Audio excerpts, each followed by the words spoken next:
12개월 된 아들을 둔 A씨는 어느 한날 아이가 대변을 보는데 유난히 힘들어하고 울면서 짜증을 내는 것을 보게 됐는데요.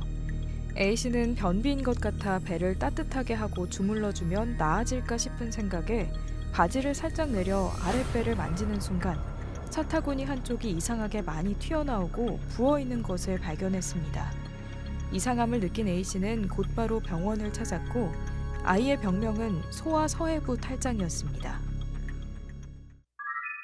복강 내에 있는 지방 조직이나 장, 여아의 경우 난소와 같은 장기들이 서해부의 열공을 통해 복강 내에서 복강 밖으로 빠져나오는 것을 말합니다. 소아서해부 탈장은 영아의 약 3%에서 5%에서 나타나는데요.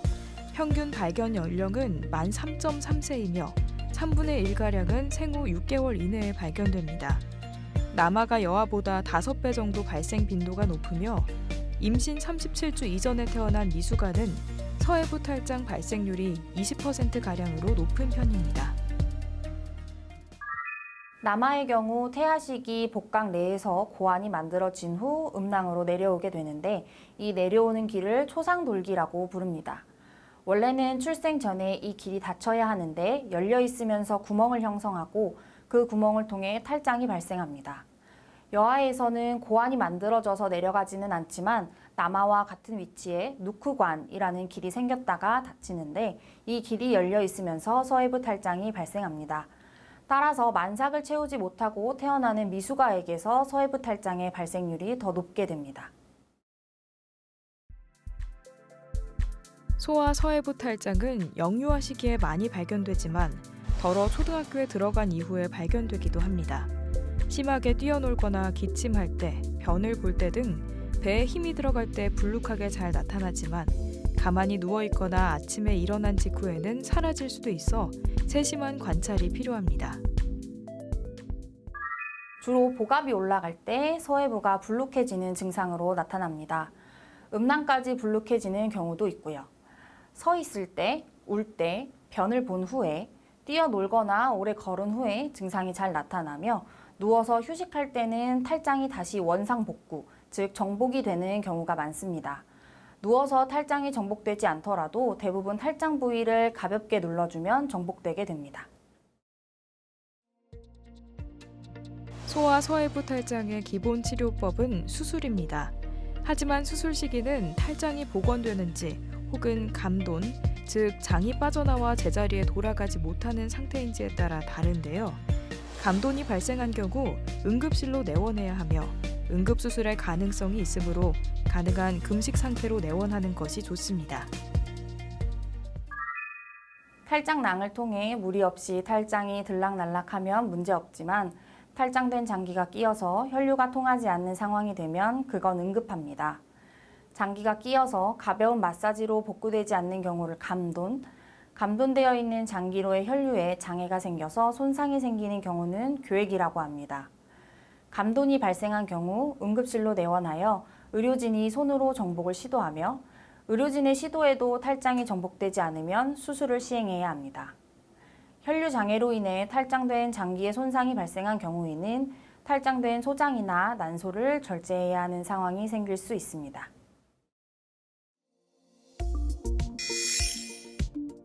소아서해부 탈장은 대부분 증상에 대해 경험이 풍부한 소아외과 전문의의 검진을 통해 진단할 수 있습니다. 경우에 따라 초음파 등의 영상 검사를 하기도 하는데요. 초음파 검사는 서해부가 불룩 튀어나오는 증상을 보이는 서해부 림프샘의 종대나 다른 종괴를 감별할 수 있지만 진찰 시 서해부가 불룩 튀어나오는 증상과 제자리에 들어가는 증상을 확인할 수 있는 경우 초음파 검사가 꼭 필요하지는 않습니다.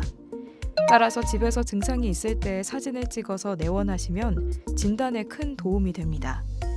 무엇보다 탈장의 진단보다 중요한 것은 발견 당시 탈장의 상태인데요.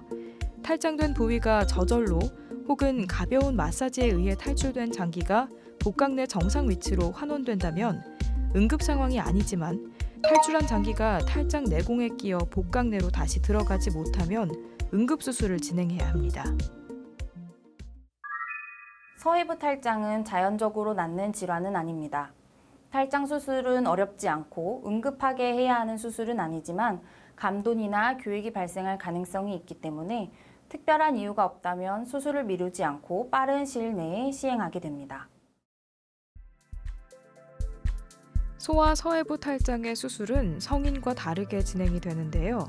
복벽이 약해져 탈장이 생기는 성인 탈장의 경우 대부분 탈장 구멍에 인공막을 대는 수술을 시행합니다.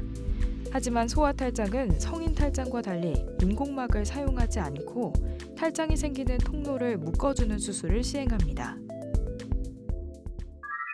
전통적으로는 서해부 부근을 절개하여 탈장이 시작되는 열공 부분에서 탈장낭을 묶어주는 절개법이 있지만 최근에는 복강경 수술을 시행하고 있습니다. 배꼽에 5mm, 양 하복부에 3mm의 작은 구멍을 내어 탈장이 시작하는 열공 부위를 복주머니 입구처럼 꿰매서 닫아주게 됩니다. 복강경의 경우 증상이 있는 쪽의 반대 부위에 증상 없이 열공이 있는지 확인하여 반대쪽도 미리 열공을 닫아줄 수 있다는 장점이 있습니다. 소아 서해부 탈장은 태아 발달 과정에서의 발달 미흡이 원인이 되어 발생한 것이므로 예방할 방법은 없습니다. 다만 아이들이 어려 원활한 의사소통이 어려운 연령에서 나타나는 질환이므로 부모가 아이들을 세심히 관찰해 초기에 발견하는 것이 중요한데요. 평소 부모님들이 아이의 기저귀를 갈거나 목욕시킬 때 사타구니의 좌우 대칭 여부를 관찰해 초기에 발견해 치료받을 수 있도록 해야겠습니다. 치료 후 재발률은 아주 낮은 편입니다. 하지만 미숙아에서 특히 신생아 중환자실 퇴원 전 탈장이 발견되어 수술하는 경우에는 만사가보다 재발률이 높은 편입니다. 하지만 이 경우 재발 위험성이 있더라도 감돈이나 교액 위험성 때문에 퇴원 전에 수술을 시행해야 하기는 합니다. 대부분은 수술 후 당일이나 다음 날 퇴원하며 수술이 발달이나 성장에 영향을 끼치지는 않습니다. 여기서 잠깐! 잘못된 의학 상식을 바로잡아 건강도 지키고 상식도 키우는 Yes or No. 소아 서해부 탈장이 한쪽에 발생했다면 시간을 두고 반대편에도 발생한다는데 사실인가요? No, 아닙니다. 반대편에 발생할 수도 있지만 모두 발생한다고 볼 수는 없습니다. 절개로 수술할 경우 증상이 없는 쪽을 확인할 수 없지만 복강경의 경우 증상이 없는 쪽도 열공이 남아있는지 확인하여 교정할 수 있기 때문에 장점이 있습니다. 잘못된 의학 상식 깨치기 Yes or No. 두 번째. 소아 서해부 탈장 치료 시 복강경 수술로 하면 재발과 후유증으로 고생할 수 있나요? No, 아닙니다. 절개법과 비교하였을 때 복강경 수술에서 합병증이나 재발 확률이 더 높지는 않다고 알려져 있습니다. 서해부 탈장 수술은 전신 마취가 꼭 필요합니다. 신생아, 특히 미숙아라면 아무래도 전신 마취에 대한 걱정 때문에 보호자는 불안해할 수 있는데요. 하지만 수술이 늦어질수록 합병증이 생길 위험이 커지기에 이른 시일 내에 수술하는 게 좋습니다. 신생아와 미숙아도 수술 전 정밀 검사를 통해 안전하게 전신 마취를 할 수 있기에 담당 의료진과 충분한 이야기를 나누는 것이 좋겠습니다. 가끔 주말이나 저녁 때에 서해부 탈장을 발견하신 부모님들이 급하게 응급실로 찾아오시는 경우가 있습니다. 끼어있는 경우가 아니라면 응급하지 않은데 이 사실을 잘 모르셔서 소아를 봐주는 응급실을 수소문해서 찾고 응급실 진료비를 내고 수고로우신 경우가 종종 있습니다. 부모님들께서 살짝 눌러보았을 때 원래 위치로 들어간다면 응급 상황은 아니니 너무 놀라지 않으셔도 된다는 말씀 드리고 싶고요. 하지만 증상이 나타나면 합병증 위험성 때문에 빠른 시일 내에 수술을 해주어야 하니 가까운 병원에 빨리 내원하시라는 말씀 드리고 싶습니다.